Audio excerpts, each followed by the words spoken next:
અહીંયા આપણે 100 થી 1000 ગણશું, એટલે કે 100 to 1000 માં આપણે કાઉન્ટ કરશું. તો ચાલો જોઈએ. તો આ છે 100, 200, 300, 400, 500, 600 અથવા તો 600, 700, 800, 900 અને 1000 અથવા તો આપણે એને 1000 કહીએ છીએ.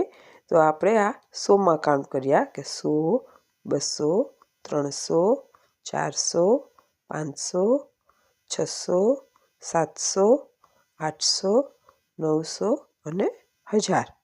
તો આપણે કહીએ કે 100, 200, 300, 400, 500, 600, 700, 800, 900 and 1000.